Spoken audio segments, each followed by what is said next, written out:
Viewers, exciting today. We have a guest joining us today in the form of Sanjay Karim, a good friend of mine. It is wonderful to have you on the show, bro. How are you doing?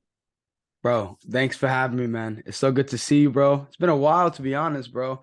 Your club's doing not bad at all. You know, it's been a long time if Arsenal's competing for the top spot. I know. Thanks Finally, for bro. having me, bro. Finally. Something I Yeah, know when we were last chatting, it was me in depression mode all the time, but yeah. finally Hey, got something hey, to celebrate.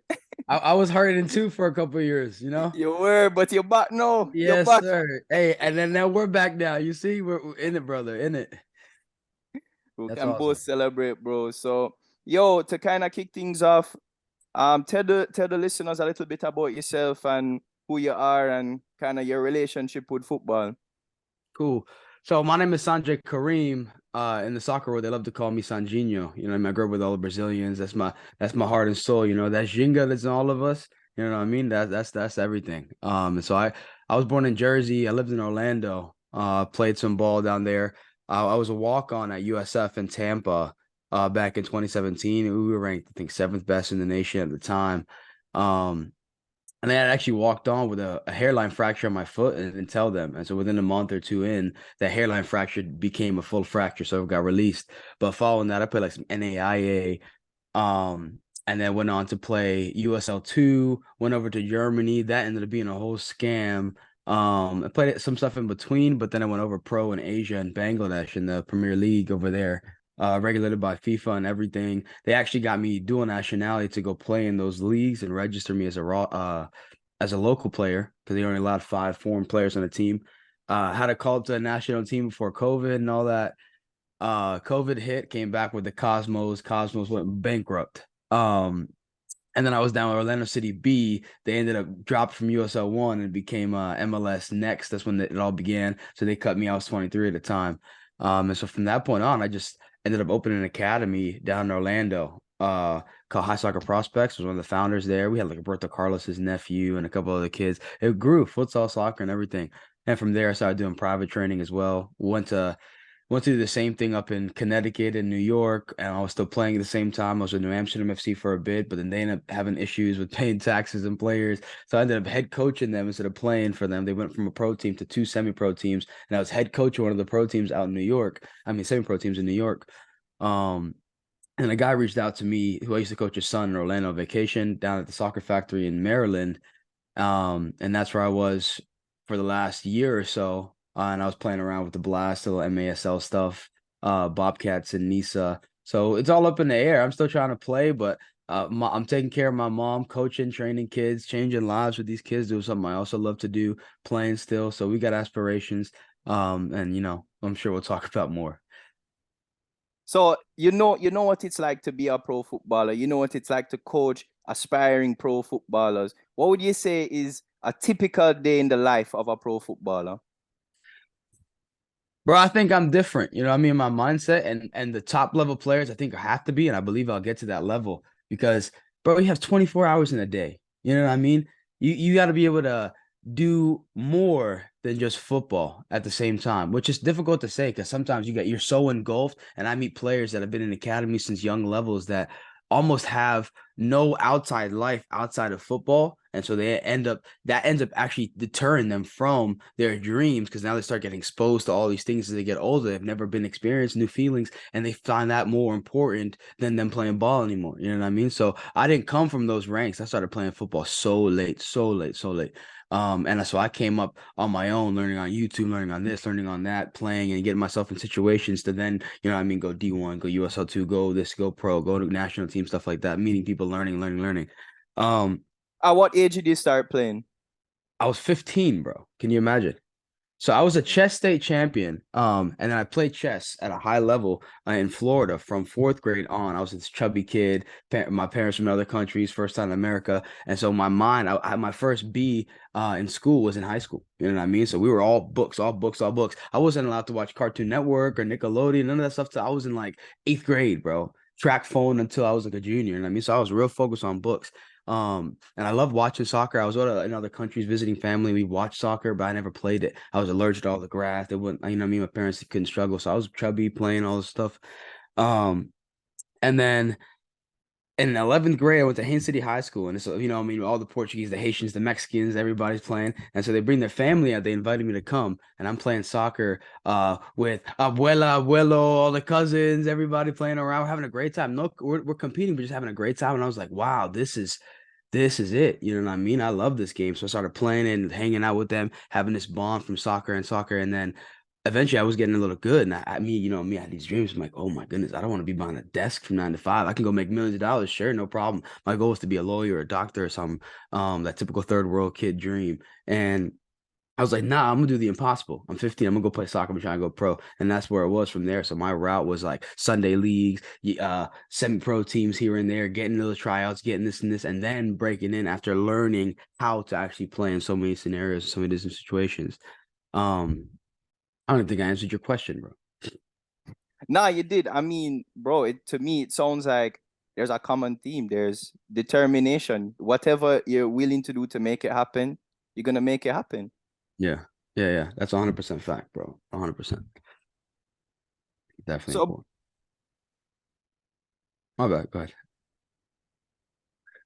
Yeah, I mean, exactly. I mean, if you were, I know chess, a totally different thing from, football, right? You sit on it's a lot of mental stuff, right? But being a footballer is also a lot of your mentality needs to be at a stronger level, a lot stronger than, a lot of other people in other professions. So just switching from actual footballer's life to now what you're doing, is that something you emphasize on to, I mean, I don't know. I mean, they're probably too young to know all that stuff, right? But as they get older, is that something you would probably focus on, coaching youth So, football?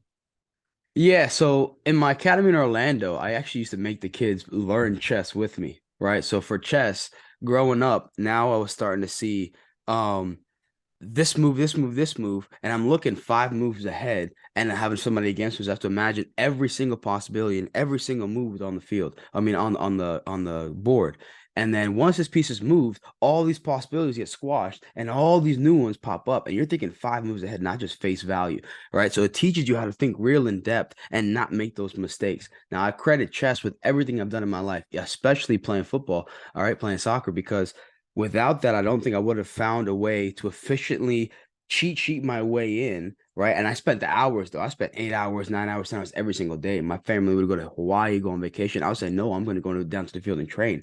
You know what I mean? I'll take my school, my food to a field near my house, walk there, bike there every day. And I'm known for this back home every single day, with a ball, without a ball. We'd never know if people were there or not. And just to be at the field, just to spend all my time there. You mean training, doing the things, learning on YouTube, learning constantly, learning about my body, my mind, learning to meditate, doing all these things. And then being able to have the capacity to know that, oh, nobody cares about you if you don't make it. You know what I mean? And if you don't know something, and you don't know that you don't know that, and that's the reason why you fail at something, nobody cares. It was your job to know the things that you don't know. You know what I mean? And that's where I learned it from chess and living my life. And so for me, getting to these ranks and being able to start at 15 as a chubby kid and get better and better and better and prove it and prove it and prove it and prove it and prove it and continue to still be proving it, with goals and aspirations. Like, I want to go to 2030 World Cup with Bangladesh. You know what I mean? Imagine that. A country that's never qualified for nothing. So when I had my call up, I told them, hey, even if the USA had called me, one day I was getting to call, I wouldn't play. I'd play for Bangladesh, because that's a country you could become the face for years. And now you're helping a whole country that loves football. You know what I mean? But it's pretty much crapped on and nobody cares about it. But to grow and become a big culture, that's insane. And what a life goal. You know what I mean? So I'm like, that's what I want to have in my life. I want to achieve in my life through football.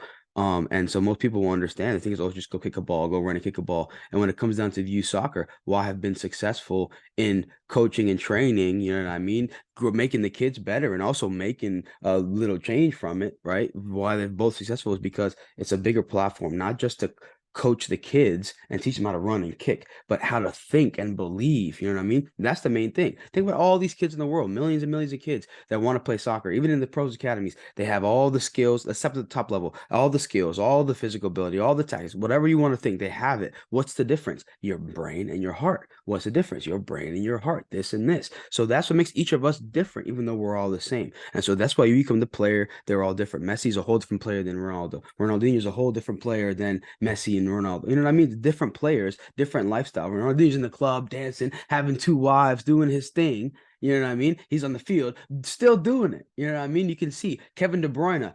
Even say he doesn't like having a social life or whatever the case. I heard about him. I haven't really researched that much depth, but even like with the girlfriend stuff years ago, the jokes they used to make, it's like you can tell he's so into it, and that's why he doesn't make those mistakes. You know what I mean? It's how you live, it's how you play. All right, and so then how you coach these kids is so important because it's bigger than coaching. I think Tim Grover calls himself a sports enhancement specialist. He's the guy that trained Kobe and Michael Jordan. You know what I mean? And so I feel like I want to fall into that same category. I'm not just a youth coach. You know what I mean? The kid that nobody cares about, right? Who maybe is a little slow or has an attention problem, and it's just kind of a burden on the coach or a burden on the group, and it takes more attention and energy than the person there is getting paid for. The kid that takes their time, or the person that takes their time to spend to grow that kid and learn, is just helping him here to think and feel in a different way. Then that kid ends up performing and becoming better and better and doing the impossible, right? Now it's like, oh crap. We didn't just teach him how to play a ball. Now he's at home acting like a grown man. You know what I mean? Like taking custody of his own life. Ed Millett said that, taking custody of his own life. And that's what I think is so important to teach kids to do, because once they take custody for their own life, now they start taking custody for themselves. Majority of my parents, even here in Maryland, they tell me, hey, a month ago, I used to have to trick my kid or blah, blah, to get him out and play. Now he's like, I'm having to call them in. Like they're outside juggling, training, doing the stuff on their own that they weren't doing before. And you know what I mean? I've always dealt with higher, and I don't want to call it higher class, but people that have been more, that have more. You know what I mean? The silver spoon mindset for some of these kids. Like they have everything. Their parents worked so hard, or whoever worked so hard, they have everything. The TV, the phones, they have arcades in their house, pools in their house, fields in their house. You know what I mean? They don't have to play soccer. When they don't feel like doing it, when it's hurting, they can just go back and do something else. Who cares? You know what I mean? But they're fighting against kids like us who came from nothing, that have to go and fucking work for, sorry, pardon my language. They have to work for what they want. You know what I mean? These kids in Brazil who have no shoes on in the street playing soccer with little plastic balls, that are having the best time in the world, trying their best to control that ball and have something they love to do. And the feeling you get that we all know, that's why the Jenga, that feeling we all have, bringing that out of everybody. I think it's in everybody. I think it's in every sport. I think it's in every single thing we do. It's in life. You know what I mean? That feeling and that energy that makes us all combine, or makes us all one. And that transitions so easily into football and on the field. When you're playing, when you score a bicycle kick, how do you feel? When you score a goal, who cares if it's a trash goal or not, and you win the game, or you just score a goal, even if you lose the game, the losing team could be losing 6-0 and they score 1 goal and they're all lit. Woo! How do you feel? You know what I mean? That's what I mean. And you may not be able to explain it. Maybe I'm using the wrong words, but I think that's why we're on this podcast now. We all got these jerseys on. We didn't plan this, wear a jersey on this podcast. No, this is we love. I'm repping a club that I don't know who founded, who made it, but the players that were there that did those things on the field, right? This is why I'm wearing this, that I saw, that inspired me as a youth and a grown man still watching this in awe, loving it. You know what I mean? Just trying to do it the same way. Like that's what it's about, bro. Yeah, I mean, I'll never know what it feels like to score a goal, obviously, because I'm but I mean, would you say that's the best thing about coaching youth football, seeing that transition, being able to, inspire those kids? Yeah, I think the only thing that those goosebumps, that adrenaline, the only way that I felt that outside of going and scoring or going in front of a big crowd of stadium, people cheering and screaming my name, is having a kid that couldn't do anything, couldn't walk with the ball, going and eventually scoring a goal and going and celebrating with his parents. Even in my rec leagues now, I tell the kids, go dance, go ahead, go celebrate your parents, go high five your parents. Like I encourage them to do that, because you'll see them now, they'll score goals and they'll just walk off like it's nothing, like no big deal. Like you didn't just spend all week working your butt off, sacrificing your time and your body to get better, to be able to go and do this. You did it, enjoy. But that's the big problem with the world we're in. Our mindset has been so corrupted, you know what I mean? So it's our job to bring it back, both on the field and off the field. You know what I mean? So, bro, out of all these kids that you coach and you developed in the US, where you've been exposed to a lot of talent, a lot of different types of players, where do you see the future of US football? So, it's wild. Okay, you remember George Weah? Yeah. Okay, so he won the Ballon d'Or in '96, I believe. He's the president of Liberia, or he was the last time I checked. And he's Timothy Weah's father, who's the number. What is he? What number is it, Timothy, on USA? He plays for the USA now. And so I'm coaching his nephew, Weah's nephew. in New York. He's one of my private kids. And his dad was even talking about bringing his brother Tim for sessions for technical work and this and that. And it's insane to think, because I know a lot of people that know Tim Weah, that know these guys, that have grew up playing with them. Raheem, a dude named Raheem. I'm not sure. He's been all over the place. He's doing big things now with fashion as well. But all these guys, I think we just lack the belief that we're actually as good as these other places. And even if we're not, um, we have to believe that we're doing the right thing and keep doing the right thing in order for us to succeed. Which I'm talking about for the high level players. I think that together that we can work. But you see the whole issue with the national team coach and they're bringing us too many politics, too much money involved. Just like in the leagues in the United States, the pro and relegation from MLS to championship to USL2 and NISA and USL1 and all UPSL and all this nonsense, USL2, all these leagues, you're not going to have a team like a Los Angeles Galaxy playing against LA Force or getting demoted and wanting to get relegated. You know what I mean? It doesn't make any sense. The money is too crazy involved. So unless we get pro and rel fixated, I don't think that we're gonna have much of a chance, even though we have the US Open Cup, which is I'm not gonna get the US Open Cup, bro. And then when it comes to the youth side, bro, you know how many people are making so much money teaching nonsense? You know what I mean? Like, if you're a coach that wouldn't do every single thing for free, you wouldn't do it because the passion you feel teaching these kids and seeing them grow. If you wouldn't do it free, stop coaching, right? Because that's the main issue. It's not just about kicking the ball and running around. Because you get kids that can do all those things that get to a game and they can't play. You know what I mean? And that's in life in every field. And you have so many people that are teaching the wrong thing. Or not even the wrong thing. They just misguided themselves because in their own belief. How many coaches do I know that didn't make it pro or made it to a high level, right? And whatever injury they had, I've seen a kid they trained for years get to a certain level, get so good, and end up having the same injury this dude had. So You know what are they teaching that are the wrong things, and what should they be teaching that are the right things? First, I think every kid in any genre, sports or not, should be learning how to control their mind through meditation, right? Or whatever you want to use, breathing techniques and meditation, I'll swear by. Cold therapy, I swear by. Like, those are things that the kids can do that's going to help Chi that they might like to do, but the benefits are automatically going to be there if they do those things. You know what I mean? In every area, not just isolating one area. You know what I mean? It's like the fascia in the whole body, how we try to isolate the bicep from the tricep and all that. No, everything is actually connected. You know what I mean? And modern science is getting flipped on its butt right now because that's getting proven and proven and proven. Just like cancer being something from emotional traumas. You know what I mean? Like, for years we've been saying that, but they never studied that. They didn't care about the mindset. They only cared about the disease and isolating this, but it's actually from trauma from the mind that causes these cancers in us and causes all these. It's insane, bro. That's how life is, and we're so hindered and hidden the truth. So anyway, if the adults don't know, how can the kids know? But for example, I love cones. You know what I mean? Sure, use cones, but I really hate them in regards to, if you're using cones and your coach is saying just have the kids go through the cones and you're not emphasizing what they should be seeing, what they should be feeling, to make it realistic and put them in that game situation, so it's not just practicing, so they're practicing how they play, then it's a problem, bro. Like, how many kids, coaches have to say, put the cones down, tell the kids to go through. They don't tell one more part of their foot, how to move it, how to dribble, how their body should be, what they should be looking for, what they should be feeling. If you're going to be coaching, especially private training kids, I think that the demand on the coach is going to have to be expected to be high. Like, you're going to have to feel like it's your own training session, to be involved and speaking and catching those moments, watching the kid to see the same way you feel when you do it, to catch them the right way. And the only way you do it is by you spending the hours doing it and you struggling. You know what I mean? So for me, every kid I train, from goalkeepers to from rec players to whatever, literally within a month, they all became center attacking midfielders, whatever their team, or midfielders or strikers, right? Because now they want to control the ball, they want to play, they want to go, and teaching them how to be a number 10. Like, my training, ambition training, has a 10 in it, teaching them to be that natural 10. And no matter what position you should be in, put it this way, as simple as put, no matter what position you play in, you should be training like you're a number 10. Why I said that? Because the number 10 has to be the most all around, have every attribute, whether they're using it. They have to be technical enough. They have to be able to receive and pass the ball. They have to be able to know their scanning, their critical scanning, when and where. The decision making has to be spot on. You mean you can't lose the ball? You have to you mean it's insane, but you have to also defend and attack in so many positions. So your training is with the ball, without. Oh my goodness, bro! I could think I could write books on this. I probably should start writing books on this, huh?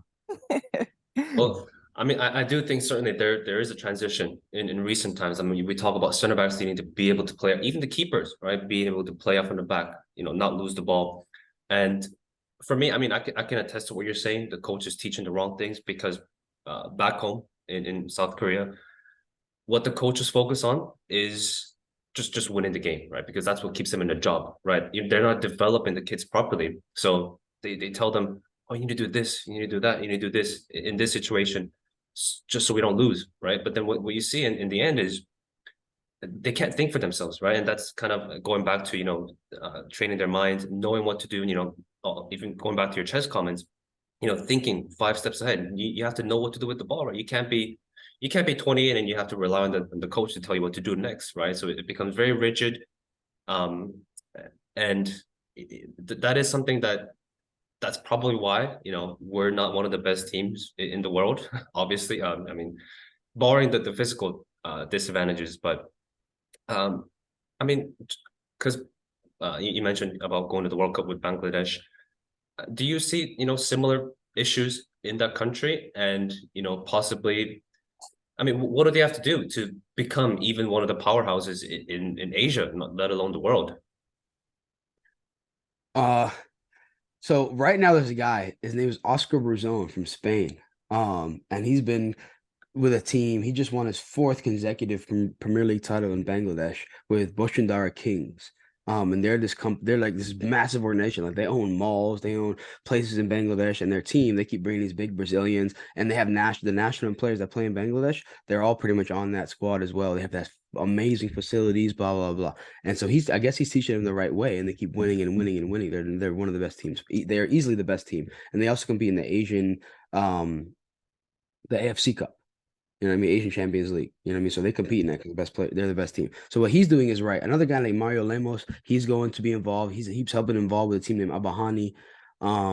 Nikola Vitorovic was my coach. He's from Serbia. The thing is that in that country, like I told you earlier, only 5 foreign players were allowed to play on each squad. And I think 2 of the Asian players, only one could be on the field at the same time. So you could only have 4 foreign players on the field at a time, and that's why they finessed by having me registered as a local to have 5. But then I had issues with my transfer clearance and all that stuff from Germany, and COVID obviously, so it never hit. But the issue is when those players come, you see that the local players, they start learning, right? They start gaining that knowledge that the players come from other countries because they're coming in as a retirement league. You know what I mean? These players that have made their name somewhere else with big names coming to make the last big check they can make. You know what I mean? From a team or keep playing. Who knows? And you have ex-Premier League, like English Premier League players that have gone out there to play. When I was there, one of my guys who lived with me was a Puerto Rican national team captain. He was still the captain of Puerto Rico at the time, Sidney Rivera. And it's like I said, it's just going to make a little bag and playing. People aren't really working as hard as you'd be expecting them to, thinking that there's like their end of their career, they're just going to make the money. You know what I mean? And you go to that country, I struggle. I wasn't allowed to go play at a field on my own. I would literally have to sneak out, keep 2 balls from practice, and take a little shinji, is a little green car with the 3 wheels in the traffic, give them like 100 taka, which is like $1 or so, whatever the amount is, to drive me to the field for me to go train extra. You know what I mean? But I wasn't necessarily allowed to. So the mindset again is far, and it's growing, thank God, but it's still far from where it is. The resources, like the fields, even in the Premier League, a couple of the top leagues have good fields and good places. The rest, like our field, when I was there, was with the Bangladesh Police Football Club. The field had a little mound inside, like a baseball mound, right in the middle of just dirt that we'd play on. You know what I mean? I have a back issue from going up for a header and getting hit and hitting my back on that mound from falling. It's like those little things do matter. The pool was nice, the gym was nice, but it's not facilities like in the United States. College had better facilities than the lower level teams in those countries. Moreover, the mindset, you know what I mean, and the corruption. It's not about just learning and getting better. You know what I mean? People are corrupted, making money before they leave. You know what I mean? So it's tough, bro, to think about growing that. But that's why, like, I would love to raise to the mantle and be part of that growth before my time is up. You know what I mean? Because I think I've been around a lot, you know what I mean? And I want to keep being around, and I think keep exposing. Like Julio Cesar came out there when I was there, for something from goalkeeper thing. And then now Argentina just made a deal with Bangladesh. I think it was B Cash. corporation or something. And so now you've got stuff going on between Argentina and Bangladesh, Man City and Bangladesh. So this starting to get the exposure we need, bro. We just gotta be on the field and go and play. And that's why I'm excited. That's why I'm staying fit and ready, bro. Because 2 or 3 of us, one guy from Sweden, one guy from Canada, a couple other guys, Chowdhury from Leicester City, he's from Bangladesh. You know what I mean? But he's playing for England. So also the attractiveness to go play for that country isn't there. You're not going to be getting the millions you would if you go play in the top level for another country. But it's about the passion, bro. I think the right people around, we can make it happen. And I really believe in 2030, we're going to qualify, and I'll be a part of that squad. Well, I'll tell you what, I give Noah some shit for saying Jamaica gonna qualify for the World Cup. I don't know. Bangladesh, I mean, it's only 8 years ahead, you know. It's not like a 20-year plan. And Yeah. the big thing is, I think it all comes down to money, right? At the end of the day, there's no denial that there's a lot of money to be spent, and I think it is being spent in America, right? But I just don't know how much is available in Bangladesh, even compared to the countries like, you know, Qatar, Saudi Arabia. I mean, they're loaded with oil money, right? The Ronaldos, the Benzemas, they're going there to like earn big fat checks at the end of their careers. So it'll be tough, but and also like you mentioned, players like Chaudhry playing for England rather than Bangladesh. You know, Morocco made their success from being able to persuade players like Hakimi, Bono, Yeah. players who are not born in Morocco, to play for them. So, I mean, I think it'll be tough, but just shifting gears back to United States a little bit. As we know, they host the World Cup in 3 years, 2026. Balogun has recently, you know, decided to play for USA national team. What effects do you think could hosting the World Cup have on America? And do you realistically think they have a chance to win a World Cup? Maybe not 2026, but perhaps in the future. Bro, the World Cup of 2002, I believe, was South Korea and was right, yeah? Japan, So yeah. I remember I wrote a paper a long time ago in high school. And I got obsessed with soccer. So everything I did was soccer. I was in the International Baccalaureate program. And so all our papers, all our assignments, I did with soccer, which was sick to keep my mind there. I became a coach just to keep my mind there. And so I remember I wrote this paper, and it was about what happened after the World Cup to those stadiums. And they all became ghost towns, right? Even though they brought all this money and blah blah blah, the people didn't see that money. You know what I mean? They didn't use that money to reinvest in the country, make it as better as they could, as much as they could have. And a lot of those stadiums, like I said, became ghost town, abandoned little cities and stuff like that. We'll see the same thing happen with Brazil. I mean, them protesting during the World Cup. We'll see the repercussions of that. However, the U.S. economy always, always, always bet on the U.S. economy. The U.S. economy has been through everything, and it will always succeed through fucking everything. So that's the one thing I will give to the United States for sure. Always bet on the economy. It may go down, but it will always come up. And so I think that we'll be very successful. And I think that I feel it. You know, you could feel the energy, the aura in the world right now. Like that's what we need. And as soon as that World Cup hits this side of the country, I think we're finally gonna become that footballing country, you know what I mean? And I'm keeping hopeful and faithful despite knowing everything else is going around, you know what I mean? How that gets squashed easily. But I think that the last few years, football, soccer has grown massive. You know what I mean? Not just the women's side, like in every aspect. More people are coming here, more people are coming back. David Beckham with Inter Miami and all these other stuff, the whole idea of MLS Next and this and that. That MLS Next is the good way to jump the whole pro and rel system and bring kids up. They're trying with all that stuff, you know what I mean? So I see the route, I see the possibilities, I can feel it. So I don't think, and we have the money and the people to spend the money and the people that want to come here and make that money. We have the passion. I think that it's going to help a lot. I think the World Cup coming here is going to do wonders. I don't know. I can't speak for Mexico. I can't speak for Canada. But I think they'll do fine as well. I think that we'll thrive from it. I'm excited. So USA are gonna win the World Cup then? Yeah, 2026?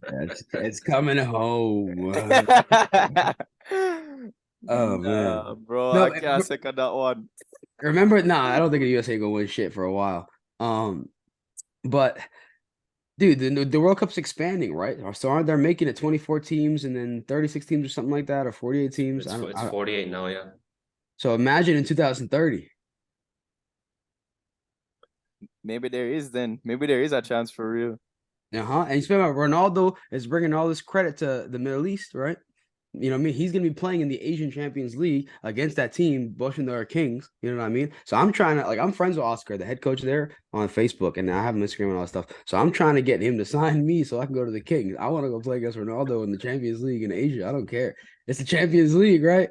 So I don't know. I see it all possible, bro. I see it all possible. Just my time there, in the first 2 months being when I signed from I went to Germany, then I came back to USA for a month to get my paperwork done and my passport done for them to get my citizenship for me to go to Bangladesh. And I was the PR literally for the whole team for like two months. Like they were coming and doing interviews and stuff. They were so mesmerized by the idea of an American from who also has Bangladeshi nationality. I hadn't been to the country in Bangladesh in 15 years before that. You know what I mean? I hadn't seen my family. My whole dad's family is there, but I hadn't seen them in years.